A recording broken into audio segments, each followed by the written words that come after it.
Personality कहा जाता है। कहाँ से आया? लैटिन शब्द पर्सोना से। बहुत इंपॉर्टेंट नहीं है, मगर जब आप चीजों को शुरू करते हैं तो प्रस्तावना में यह चीजें कभी कभी आ जाती हैं, प्रस्तावना में आ जाती हैं और कभी कभी प्रश्नों में भी आ जाती। तो पर्सोना का अर्थ क्या था? मुखौटा या नकली चेहरा, जिसको प्राचीन यूनान में नाटक के पात्र वगैरह नाटक करते समय पहनते थे, उसी से ये शब्द आया है पर्सनालिटी। अगर आधुनिक वैज्ञानिक अर्थ की बात करें तो व्यक्तित्व का अर्थ क्या है? केवल बाहरी रंग रूप या पहनावा, यानी कि बाह्य गुणों से नहीं। कीवर्ड यही है इसका। व्यक्तित्व का अर्थ केवल बाह्य गुणों से नहीं है, वरन इसमें व्यक्ति के आंतरिक, मानसिक, संवेगात्मक, आंतरिक और बाह्य दोनों गुण। आंतरिक में कौन कौन? आंतरिक में आपके मानसिक और संवेगात्मक गुण, और बाह्य में शारीरिक और सामाजिक गुण। दोनों गुणों का कैसा संगठन? गतिशील संगठन। तो 3 कीवर्ड्स हो गए। व्यक्तित्व क्या है? आंतरिक गुण। आंतरिक में कौन कौन? मानसिक और संवेगात्मक गुण। और बाह्य गुण, बाह्य में कौन कौन? शारीरिक और मानसिक गुण। इन दोनों गुणों का गतिशील संगठन होता है। अब गतिशील संगठन क्यों कहते हैं? गतिशील संगठन का तात्पर्य, डायनामिक ऑर्गेनाइजेशन का तात्पर्य मात्र ये है कि यह बदलता रहता है परिस्थितियों के अनुसार। अब देखिए, व्यक्तित्व की अगर परिभाषाओं की बात करें, आप शिक्षा शास्त्र की किताबें उठाएंगे तो मनोवैज्ञानिकों द्वारा सबसे ज्यादा परिभाषाएं व्यक्तित्व की ही दी गई, करीब करीब 600 परिभाषाएं। और उसमें सर्वाधिक सर्वमान्य परिभाषा है अल्पोर्ट की। अल्पोर्ट ने क्या कहा? व्यक्तित्व व्यक्ति के भीतर उन मनोशारीरिक तंत्रों का गतिशील संगठन है। अब देखिए, मनोशारीरिक तंत्र आ गया। मनोशारीरिक तंत्र का तात्पर्य क्या? मन मतलब हो गया आपका, मनो से तात्पर्य यहाँ आपके किससे है? आंतरिक गुणों से। और शारीरिक से तात्पर्य किससे है? बाह्य गुणों से। तो अल्पोर्ट ने क्या कहा? व्यक्तित्व व्यक्ति के भीतर उन मनोशारीरिक तंत्रों का गतिशील संगठन है जो वातावरण के साथ उसका अपूर्व समायोजन निर्धारित करता है। गतिशील इसीलिए है क्योंकि उसको समायोजन करना है। किसके साथ? वातावरण के साथ, और जो कि बदलता रहता है देश काल समय परिस्थिति के अनुसार। वैलेंटाइन ने परिभाषित करते हुए क्या कहा? कि व्यक्तित्व जन्मजात और अर्जित प्रवृत्तियों का योग है। जन्मजात मतलब वह प्रवृत्तियां जो जन्म से होती हैं, और अर्जित वह जिन्हें वह व्यवहार के द्वारा या अनुभव के द्वारा सीखता है। वुडवर्थ ने क्या कहा? व्यक्तित्व व्यक्ति के व्यवहार की एक समग्र विशेषता है। गिलफोर्ड ने क्या कहा? व्यक्तित्व गुणों का समन्वित रूप है। तो गिलफोर्ड वाले में क्या कीवर्ड हो जाएगा? समन्वित रूप। वुडवर्थ की परिभाषा याद करें, क्या हो जाएगा? व्यक्तित्व क्या है? समग्र विशेषता। और वैलेंटाइन का क्या हो जाएगा? जन्मजात व अर्जित प्रवृत्तियों का योग। ये कीवर्ड है इसके व्यक्तित्व की परिभाषा के। चलिए आगे देखें, व्यक्तित्व की विशेषताएं क्या होती हैं। परिभाषाओं से क्लियर है। क्या क्लियर है? कि व्यक्तित्व कैसा संगठन है? मनोशारीरिक संगठन। जो कि मनोशारीरिक तात्पर्य क्या? बाह्य और ये आंतरिक दोनों गुण शामिल होंगे। बाह्य गुणों में कौन कौन? शारीरिक और सामाजिक, और आंतरिक गुणों में मानसिक और संवेगात्मक। गतिशीलता होती है इसमें, अर्थात व्यक्तित्व स्थिर नहीं होता, समय और परिस्थितियों के अनुसार बदलाव और परिमार्जन संभव है। किस लिए? ताकि वातावरण से समायोजन हो सके। अपूर्वता व विशिष्टता, दुनिया के किसी भी 2 व्यक्ति का व्यक्तित्व बिल्कुल एक जैसा कभी नहीं हो सकता है। आइडेंटिकल ट्विंस रहेंगे तो भी नहीं होगा। आत्मचेतना, मनुष्य जो होता है अपने व्यक्तित्व के प्रति सचेत होता है। ये गुण है किसके? विशेषताएं किसकी? व्यक्तित्व की।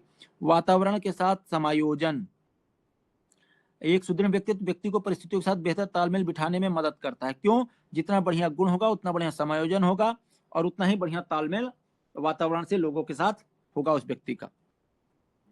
अब देखिए, व्यक्तित्व को मनोवैज्ञानिकों ने अलग अलग आधारों पर वर्गीकृत किया। कई आधार हैं और सबके आधार पर। स्लाइड गायब हो गया। गायब हो गया है? स्लाइड नहीं आ रहा है। चल तो रही है, नहीं चल रही है। उपेंद्र जी, ऐसा है ना कि आप एक बार लॉग आउट करके लॉग इन कर लीजिए, दोबारा दिखने लगेगा। लाइन आ रही है। ठीक।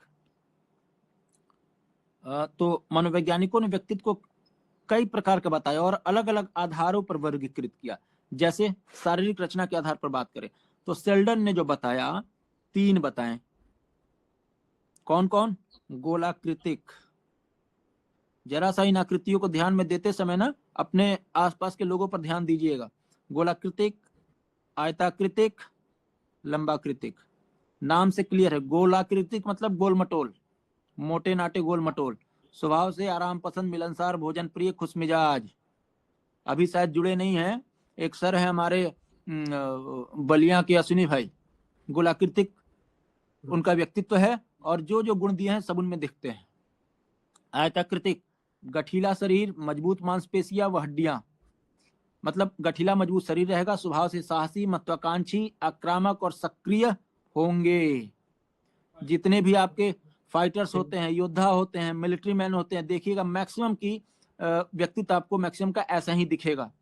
लंबाकृतिक, दुबले पतले कमजोर और लंबे शरीर वाले, ये कैसे होते हैं? स्वभाव से अंतर्मुखी होते हैं, एकांत प्रिय होते हैं, संवेदनशील होते हैं, जल्दी थकने वाले होते हैं। तो ये सेल्डन का वर्गीकरण था। कैसे प्रश्न आ सकता है कि सेल्डन के अनुसार इनमें से कौन सा व्यक्तित्व का प्रकार नहीं है, या सेल्डन के अनुसार इनमें से कौन सा व्यक्तित्व का एक प्रकार है, या फिर कैरेक्टर लिख के मिलाने को दे देगा। फिर क्रेस्मर ने अपनी पुस्तक फिजिक एंड कैरेक्टर में 4 प्रकार बता दिए, ऊपर वाले ही लिया है। पिकनिक, नाटे गोल चर्बीयुक्त शरीर वाले, यह कैसा है? गोलाकृतिक वाला। स्वभाव कैसा होगा? खुश मिजाज। फिर पिकनिक, एथलेटिक और एस्थेनिक। एथलेटिक का संतुलित गठीला शरीर, मजबूत मांसपेशी वाले, खिलाड़ी प्रवृत्ति के लोग। आयताकृतिक जैसा है। एस्थेनिक, दुबले पतले संकोची, एकांत प्रिय, सेल्डन के लंबाकृतिक जैसे। और इन्होंने एक नया जोड़ा, डिस्प्लास्टिक, जिसमें ऊपर के तीनों प्रकारों का मिला जुला या संतुलित रूप पाया जाए। तो इस प्रकार ये दो, सेल्डन और क्रेस्मर, एक जैसे हैं। क्रेस्मर ने केवल एक बढ़ा दिया था, डिस्प्लास्टिक। तो अगर रिवाइज करने की बात हो तो सीधा सीधा आ जाएगा। सेल्डन का जो वर्गीकरण था शारीरिक आधार पर था, 3 बताए, गोलाकृतिक, लंबाकृतिक, आयताकृतिक और लंबाकृतिक। क्रेस्मर ने बताया उसी को पिकनिक, एथलेटिक, एस्थेनिक और डिस्प्लास्टिक। अब देखिए, ये शारीरिक आधार पर था। उसके बाद मनोवैज्ञानिक या सामाजिक दृष्टिकोण के आधार पर यंग ने कैसे परिभाषित किया? यंग ने आधार, कौन सा आधार बनाया? सामाजिक अंतःक्रिया और दृष्टिकोण के आधार पर। पहला अंतर्मुखी, दूसरा बहिर्मुखी, तीसरा उभयमुखी। अंतर्मुखी की खासियत क्या है भाई साहब? एकांत प्रिय रहेगा, सोचने संकोची, कम बोलने वाले, आत्मकेंद्रित, रूढ़िवादी। भावनाओं को कहाँ रखेंगे? अंदर ही रखेंगे, इसलिए अंतर्मुखी कहा गया। लेखक, वैज्ञानिक, दार्शनिक अक्सर ऐसे लोग होते हैं। बहिर्मुखी, सामाजिक, मिलनसार, वाकपटु, आशावादी और व्यवहारिक होते हैं। बाहरी दुनिया में रुचि होती है, नेता, सामाजिक कार्यकर्ता, विक्रेता होते हैं। उभयमुखी, अधिकांश लोग इसी श्रेणी में आते हैं। इनमें परिस्थिति के अनुसार अंतर्मुखी और बहिर्मुखी दोनों प्रकार के गुण संतुलित रूप से पाए जाते हैं। पांडे जी, आप मेरे व्यक्तित्व को क्या कहेंगे? अंतर्मुखी, बहिर्मुखी, उभयमुखी? यही है, उभयमुखी वाला लास्ट वाला आपका होगा। उभयमुखी वाला। मैक्सिमम लोग इसी श्रेणी में आते हैं कि परिस्थिति के अनुसार अंतर्मुखी, बहिर्मुखी दोनों हो जाते हैं।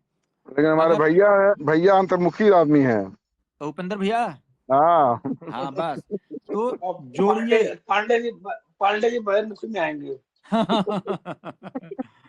चलिए, अब इसके बाद समाजशास्त्रीय आधार पर स्प्रेंगर ने बांटा था। किस आधार पर? समाजशास्त्रीय आधार पर स्प्रेंगर का वर्गीकरण। इन्होंने 6 प्रकार बता दिए। हालांकि इंपॉर्टेंट ऊपर वाले ही तीनों हैं, सेल्डन, क्रेस्मर और ये युंग वाला या यंग वाला। इन्होंने क्या बताया? टाइप्स ऑफ मेन में 2 किताबें आ गई। फिजिक, एक है किताब किसकी? क्रेस्मर की, फिजिक एंड कैरेक्टर, और दूसरी है स्प्रेंगर की, टाइप्स ऑफ मेन। इन्होंने किस आधार पर बताया? मानवीय मूल्यों और रुचियों के आधार पर। कितने प्रकार बताएं? 6 प्रकार। पहला सैद्धांतिक, जो ज्ञान, सत्य और सिद्धांतों के खोजी होते हैं। आर्थिक, लाभ, हानि, धन, भौतिक सुख सुविधाओं को महत्व देने वाले, अक्सर व्यापारी, उद्योगपति होंगे। सामाजिक, समाज सेवा, दया, करुणा, परोपकार की भावना रखने वाले क्या होंगे? समाज सुधारक, एक्टिविस्ट। राजनीतिक, सत्ता, प्रभुत्व, नेतृत्व की चाह रखने वाले लोग, राजनेता। धार्मिक, ईश्वर, धर्म, आध्यात्मिक मूल्यों, पूजा पाठ में विश्वास करने वाले लोग, संत, पुजारी होंगे ऐसे व्यक्तित्व वाले। कलात्मक, सौंदर्यात्मक, कला, सौंदर्य, संगीत और कविता प्रेमी, ये लोग क्या होंगे? कवि, चित्रकार, कलाकार हो सकते हैं। ये बहुत इंपॉर्टेंट आपका समाजशास्त्री आधार वाला नहीं है। इसमें एक आध छूट भी जाए, बट ऊपर वाले तीनों ना छूटे, उस पर ध्यान दीजिएगा आप लोग। व्यक्तित्व के प्रमुख सिद्धांतों की अगर बात करें तो सबसे पहले सिद्धांत क्या आया? मनोविश्लेषणात्मक सिद्धांत। और जब भी मनोविश्लेषण की बात आती है तो एक ही नाम आता है, सिगमंड फ्रायड का। अब देखिए भाई साहब, इन्होंने व्यक्तित्व को समझने के लिए कितनी संरचनाएं दी? 2 प्रमुख संरचनाएं।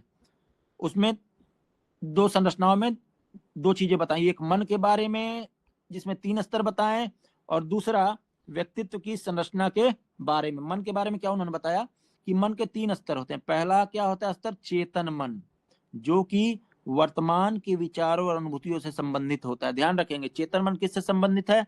वर्तमान के विचारों और अनुभूतियों से संबंधित है।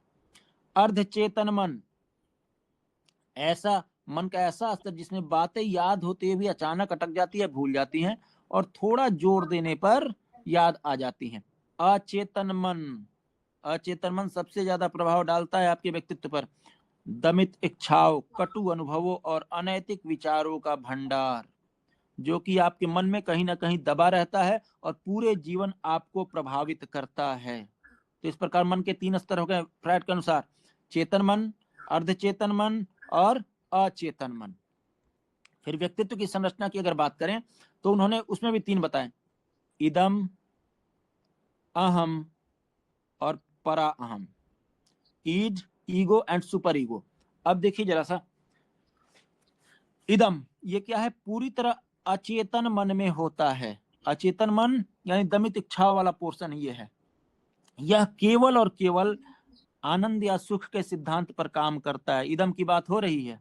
यह वह पाशविक प्रवृत्ति है जो बिना सही गलत की प्रवाह किए अपनी दमित इच्छाओं की तत्काल संतुष्टि चाहती है। ध्यान देंगे, इदम क्या है? अचेतन मन में होता है और यह आनंद के सिद्धांत पर काम करता है, बिना नैतिकता को कोई मूल्य दिए, बिना नैतिकता को भाव दिए। पाशविक प्रवृत्ति है जो बिना सही गलत की परवाह किए अपनी दमित इच्छाओं की तत्काल संतुष्टि चाहती है। और ध्यान दें, मनोविश्लेषणात्मक सिद्धांत है, 2 प्रमुख संरचनाएं दी हैं, और ये जो व्यक्तित्व की संरचना है ना, या मन के 3 स्तर, ये प्रत्येक व्यक्ति में होते हैं। अब उसका व्यक्तित्व कैसा होगा ये डिपेंड करता है कि उसका कौन सा मन और व्यक्तित्व की संरचना का कौन सा पार्ट उसमें एक्टिव है। तो इदम क्या है? अचेतन मन में होता है, पाशविक प्रवृत्ति है, केवल आनंद के सिद्धांत पर कार्य करता है और बिना सही गलत की परवाह किए अपनी दमित इच्छाओं की तत्काल संतुष्टि चाहती है। अहम, ईगो, यह किस पर काम करता है? वास्तविकता के सिद्धांत पर। यह क्या कहता है? मानव प्रवृत्ति जो इदम की इच्छाओं और बाहरी दुनिया की वास्तविकता के बीच संतुलन बैठाती है।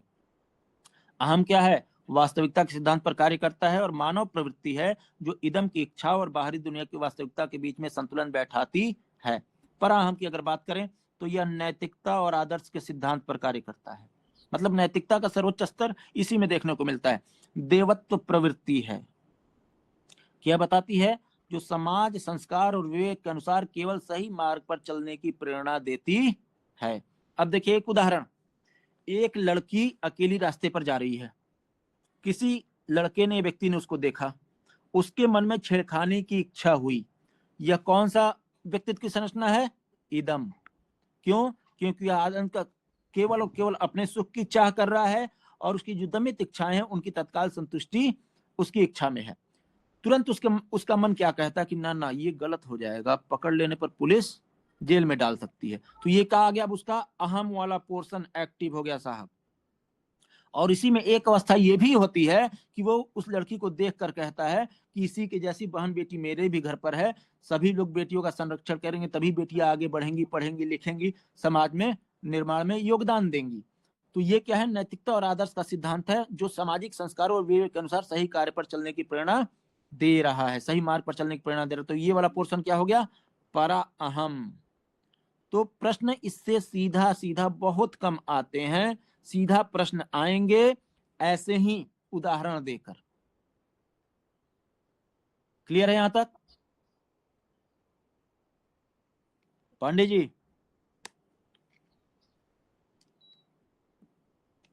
आवाज नहीं जा रही क्या मेरी? आ रही भैया, ठीक है। नहीं आ रही ठीक है, अच्छा, बढ़िया, अच्छा चल रहा है, ठीक चल रहा है। ठीक ठीक पांडे जी। उसके बाद एक आया शील गुण सिद्धांत। अभी तक क्या चल रहा था? ध्यान दें, मनोविश्लेषणात्मक सिद्धांत था, किसने दिया था? फ्रायड ने। अब क्या आ गया? शील गुण सिद्धांत। किसने दिया? आलपोर्ट और कैटल। कैटल ने एक और चीज दिया था बुद्धि वाले में, याद है क्या किसी को? कैटल नाम बुद्धि की संपत्ति। तरल बुद्धि ठोस बुद्धि। क्या बात है। तरल बुद्धि क्या होती है? मैंने अपने बुद्धि के सिद्धांत में चूंकि कैटल पर फोकस नहीं किया था। तरल बुद्धि और ठोस बुद्धि कुछ नहीं है। तरल बुद्धि क्या है? जन्मजात बुद्धि है। और ठोस बुद्धि क्या है? अर्जित बुद्धि है। तो कैटल ने दिया था तरल और ठोस बुद्धि का सिद्धांत, और यहाँ पर आल्पोर्ट के साथ उन्होंने क्या दिया? शील गुण सिद्धांत। शील गुण क्या होते हैं तो पहले समझना होगा शील गुण क्या होते हैं। शील गुण वह व्यवहार का स्थायी रूप है जो व्यक्ति के व्यवहार में बार बार दिखाई देता है। अस्थायी रूप, व्यवहार का स्थायी रूप या आदत जो व्यक्ति के व्यवहार में बार बार दिखाई देती है। अब क्या किया इसमें आल्पोर्ट ने? बस 3 ही वर्गीकरण दिए इन शील गुणों के। क्या? प्रधान या कार्डिनल शील गुण। प्रधान या कार्डिनल शील गुण जो पूरे व्यक्तित्व पर हावी रहते हैं। जैसे गांधी जी का नाम अगर लिया जाए तो आपको क्या आता है? अहिंसा। और हिटलर का नाम ले तो तानाशाही। मोदी जी का नाम ले तो क्या याद आएगा?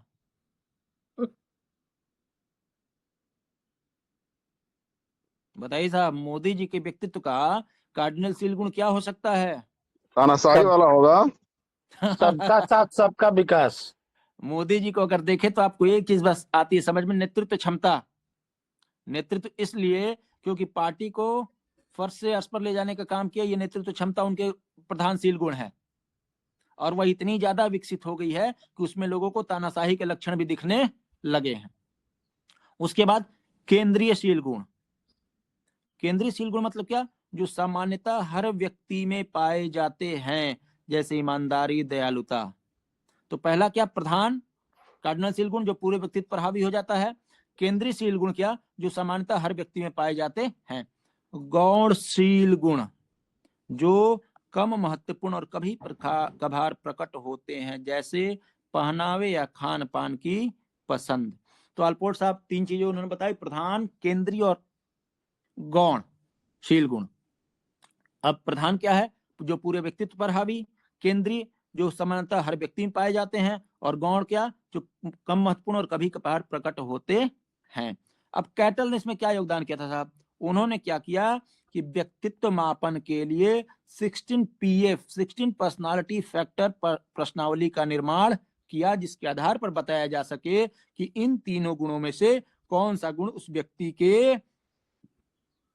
व्यवहारों में प्रभावी है या व्यक्ति किस व्यक्तित्व का है। कैटल का यही योगदान था इसमें।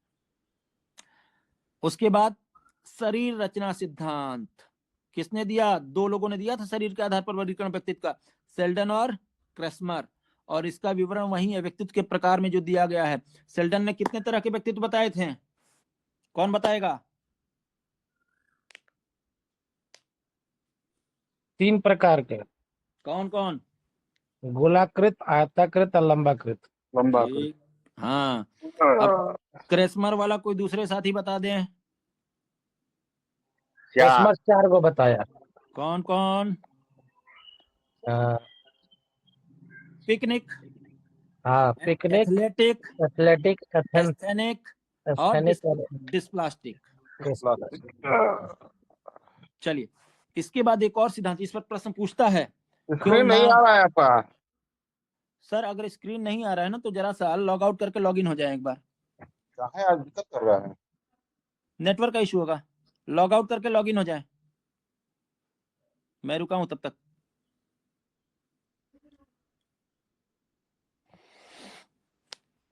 हम लोगों में तो आ रहा है। हो गया? अब आ रहा है। ठीक। अब देखिए, नाम ये आता है कि मांग या पदानुक्रम का सिद्धांत किसने दिया? तो उत्तर है अब्राहम मैस्लो। और उन्होंने व्यक्तित्व को और उन्होंने बताया कि मनुष्य का व्यक्तित्व उसकी आवश्यकताओं के पदानुक्रम में निर्धारित होता है। जैसे सबसे पहला जो निर्धारण था उसके व्यक्तित्व का शारीरिक आवश्यकताओं के क्रम में। दूसरा सुरक्षा की आवश्यकता, मकान, नौकरी, कानून इत्यादि। सामाजिक संबद्धता की आवश्यकता, परिवार, मित्र, प्रेम। सम्मान की आवश्यकता, पद, प्रतिष्ठा, आत्म सम्मान। और सबसे लास्ट में आता है क्या? आत्मसिद्धि। तो ये सारी आवश्यकताएं हैं किसकी? किसी भी मनुष्य की। ये क्या है? आवश्यकताएं हैं, और उसका व्यक्तित्व इन्हीं आवश्यकताओं के पदानुक्रम से निर्धारित होता है। तो प्रश्न 2 बनते हैं कि मांग पदानुक्रम का सिद्धांत किसने दिया था? अब्राहम मैस्लो ने।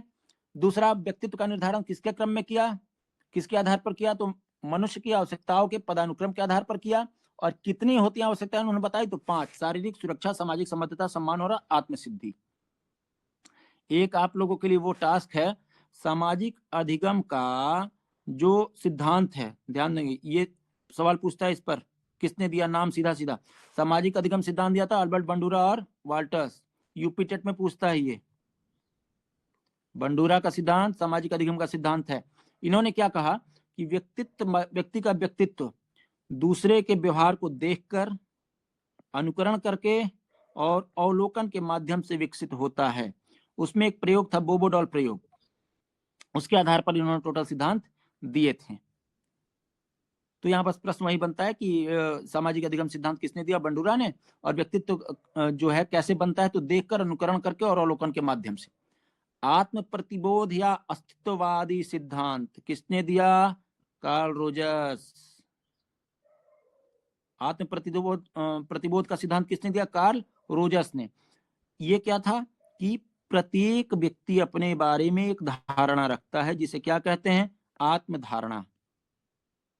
व्यक्ति का व्यवहार और व्यक्तित्व इस बात पर निर्भर करता है कि वह स्वयं को किस रूप में देखता है। इस सिद्धांत ने भैया बहुत महत्वपूर्ण बात बोली, क्या? कि प्रत्येक व्यक्ति अपने बारे में एक धारणा रखता है। आप अपने आप को किसी एक विशिष्ट रूप में हमेशा देखते हैं और आपका व्यक्तित्व उसी के हिसाब से ढल जाता है, आप उसी के अनुसार व्यवहार करते हैं। तो ये थे आपके 6 सिद्धांत। एक बार जरा इसको दोहरा लें। व्यक्तित्व के प्रमुख सिद्धांतों में पहला, मनोविश्लेषणात्मक सिद्धांत किसने दिया? सिगमंड फ्रायड ने। दूसरा, शील गुण सिद्धांत आल्पोर्ट और कैटल ने। तीसरा, शरीर रचना सिद्धांत सेल्डन और क्रेस्मर।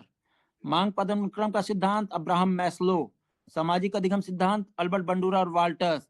आत्म प्रतिबोध का सिद्धांत कार्ल रोजर्स। अब बात करें कि व्यक्तित्व मापन किया कैसे जाए, तो इसकी मुख्यतः 3 विधियां हैं: प्रक्षेपी, अप्रक्षेपी और आत्मनिष्ठ या व्यक्तिनिष्ठ विधियां। इसमें सवाल प्रक्षेपी विधियों से ज्यादा बनते हैं, तो ये टेबल आपको याद करना होगा साहब। सबसे पहला क्या था? प्रक्षेपी विधियां। इसमें व्यक्ति के सामने सवाल नहीं पूछा जाता भैया, इसमें सीधा क्या रखा जाता है? कुछ अस्पष्ट उद्दीपक प्रस्तुत किए जाते हैं उसके सामने, जो चित्रों के रूप में, डॉट्स के रूप में हो सकते हैं, अलग अलग चीजें रहती हैं, जिसके माध्यम से वो क्या करता है? अपने अचेतन मन की दमित इच्छाओं को प्रकट करता है। उससे बस दिखा के पूछा जाता है, देखने पर आपको क्या फील हो रहा है, या जो उस परीक्षा में प्रश्न वगैरह रखे होते हैं वो प्रश्न पूछे जाते हैं। अब देखिए कैसी चीजें रहती है, सामग्री विधि क्या रहती है, किसने दिया? तो रोसा स्याही धब्बा परीक्षण, सबसे पहला ये टेस्ट। अक्सर आपने भी अगर प्रश्नावली कभी देखी होगी तो ये सवाल आपको दिखा होगा। रोसा का क्या था? हाँ, स्याही धब्बा परीक्षण। प्रतिपादक कौन थे? हरमन रोसा। रोसा स्याही धब्बा परीक्षण उसी नाम से है। प्रतिपादक कौन? हरमन रोसा। आपको रोसा भी याद रहेगा, आपका काम हो जाएगा। इसमें सामग्री क्या होती है? इसमें सामग्री है 10 कार्ड इसमें दिए होते हैं। 5 कार्ड काले सफेद रंग के, 2 काले लाल, 3 बहुरंगी। ठीक, तो सामग्री विधि आपको बहुत ज्यादा नहीं याद करना, बस याद कर ले 10 कार्ड थे, काम खत्म। काले सफेद, काले लाल, बहुरंगी, ऐसे करके आप याद कर ले, हो जाएगा। इस पर सवाल पूछता उससा नहीं है, ये बस पूछ सकता है कि क्या होता है उसमें। कार्ड होता है, चित्र होता है, लिखित होता है, क्या होता है, ये पूछ सकता है। तो रोसा स्याही धब्बा परीक्षण किसने दिया? हरमन रोसा ने। और इसमें सामग्री विधि क्या होती है? 10 कार्ड, जिसमें 5 काले सफेद होते हैं, 2 काले लाल होते हैं और 3 बहुरंगी होते हैं। 5 2 3 याद कर लीजिएगा, 10 5 2 3। सर्वाधिक प्रसिद्ध परीक्षण है यह किसका? व्यक्तित्व के प्रक्षेपी अध्ययन का, जहां हम व्यक्ति से सीधे प्रश्न पूछे बिना उसके अचेतन मन की दमित इच्छाओं का प्रकटीकरण कराते हैं और उसके आधार पर उसके व्यक्तित्व का मापन करते हैं। फिर प्रासंगिक अंतःबोध परीक्षण। एक काम कीजिएगा, जैसे RIBT, रोसा के लिए क्या है? RIBT, ये याद करिएगा। कभी कभार ऑप्शंस में RIBT, TAT, CAT, SAT करके दे देता है, तो वहां दिक्कत होने लगेगी।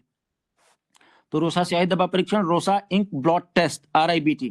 प्रासंगिक अंतर्बोध परीक्षण, thematic apperception test, TAT. TET में टैट भी पूछ सकता है, तो याद रखिएगा। थीमेटिक एप्रिसिएशन टेस्ट, प्रासंगिक अंतर्बोध परीक्षण किसने दिया? मॉर्गन और मरे ने दिया था। इसमें भी क्या है, कार्ड ही है। देखिए कार्ड तो सब में है, बट रोसा वाले में 10 कार्ड थे, इसमें 31 कार्ड हैं। 31 कार्ड में 30 पर चित्र है और 1 पर सादा कार्ड है। अब इसमें क्या कराते हैं भैया, इसमें कहते हैं भैया जो चित्र दिए गए इनको कहानी लिखो या फिर सुनाओ, और उसके आधार पर उनके मन को पढ़ने का प्रयास किया जाता है मनोवैज्ञानिकों के द्वारा। बाल अंतर्बोध परीक्षण, ये देखिए प्रासंगिक अंतर्बोध परीक्षण था, उसके बाद आ गया बाल अंतर्बोध परीक्षण, चिल्ड्रन एप्रिसिएशन टेस्ट, तो ये हो जाएगा कैट, RIBT, टैट और कैट। किसने दिया, बेलक ने, लियोपोल्ड बेलक ने दिया था। इसमें भी कितने कार्ड होते हैं, 10 कार्ड, जिन पर किसके चित्र बने होते हैं, जानवरों के, बालकों का है ना, इसलिए इस पर किसका चित्र बनाया, जानवरों का। और किसके लिए होता है, 3 से 10 वर्षों के बच्चों के व्यक्तित्व अध्ययन के लिए ये होता है। बाल अंतर्बोध परीक्षण नाम से क्लियर, 3 से 10 वर्ष। किसने दिया, बेलक ने। कितने कार्ड है, 10 कार्ड, जिस पर क्या बने होते हैं, जानवरों के चित्र।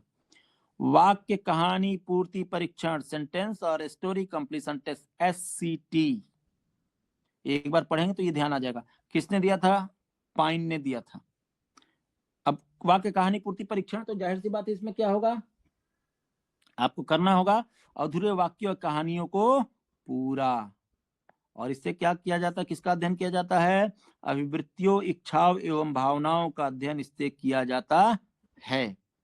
उसके बाद एक लास्ट में आ गया शब्द साहचर्य परीक्षण, और इन दोनों में सबसे ऊपर वाला रोसा साहित्य दबा परीक्षण और सबसे नीचे वाला शब्द साहचर्य परीक्षण पूछता रहता है।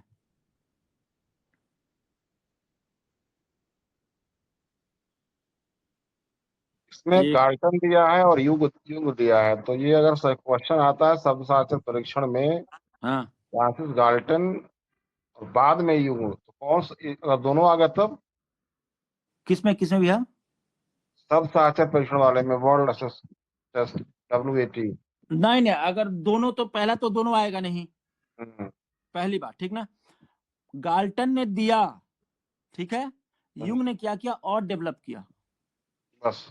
हाँ, तो आएगा तो यही आएगा किसने दिया, या हम्म, सीधा पूछेगा किसने विकसित, दोनों एक साथ नहीं देगा। बट यूपी टेट है, दोनों भी एक साथ दे सकता है। और अगर देता है तो आप किस पर क्लिक करेंगे, गाल्टन पर। दिया गाल्टन उसी ने ने। पहले दिया। हाँ हाँ।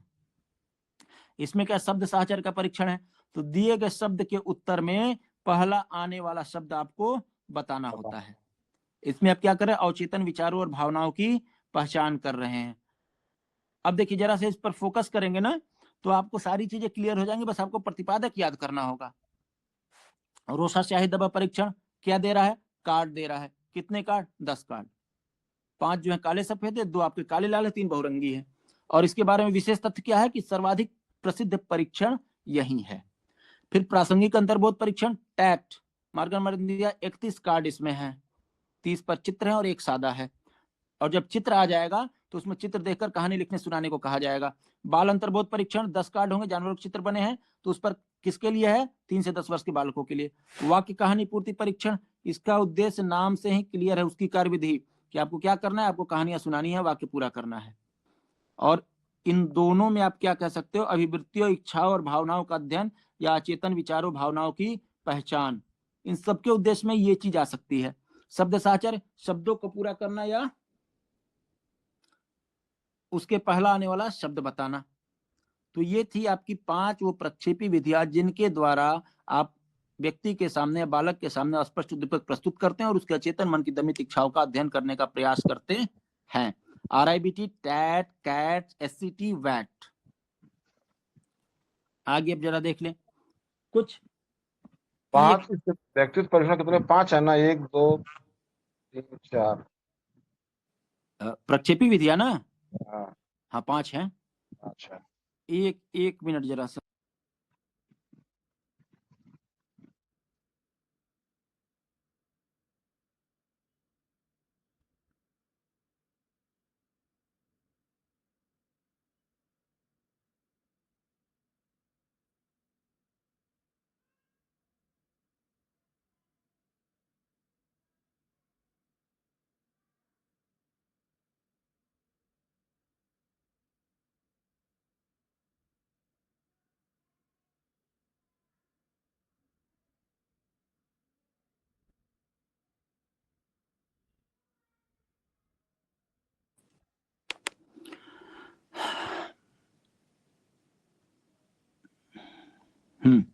अप्रक्षेपी या वस्तुनिष्ठ विधियां, इसमें जो महत्वपूर्ण है वो है समाजमिति विधि, मोरेनो ने दिया था।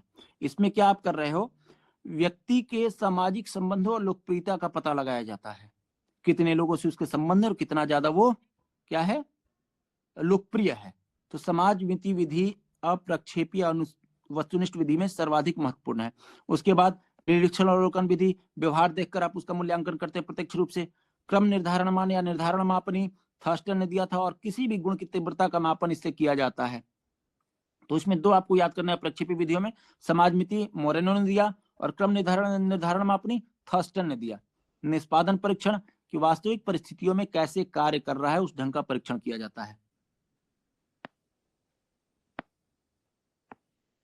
आत्मनिष्ठ या व्यक्तिनिष्ठ विधियां, अंतर्दर्शन विधि, व्यक्ति करता है विश्लेषण किसका, स्वयं के व्यवहार और मन का विश्लेषण। जीवन इतिहास या व्यक्ति इतिहास विधि, इसके प्रतिपादक कौन थे, टाइडमैन। जीवन इतिहास व्यक्ति इतिहास विधि के प्रतिपादक कौन है, टाइडमैन। समस्याग्रस्त बालक कोई भी हो, उसके पारिवारिक, सामाजिक और शैक्षिक इतिहास का अध्ययन किया जाता है और तब समस्याओं की पहचान की जाती है। साक्षात्कार विधि, सबको पता है, आमने सामने बातचीत द्वारा विचारों को जानकर अध्ययन किया जाता है व्यक्तित्व का। और लास्ट में प्रश्नावली विधि, इसके प्रतिपादक कौन है, वुडवर्थ। और जनक कौन है, सुकरात।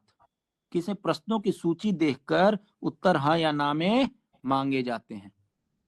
तो ये था आपका अध्ययन की विधियां। तो ऊपर जो 5 प्रक्षेपी हैं, फिर वस्तुनिष्ठ में 2 समाजमिति और क्रम निर्धारण मान, और इसमें आपका जीवन इतिहास और प्रश्नावली विधि, यहाँ से प्रश्न बन सकते हैं।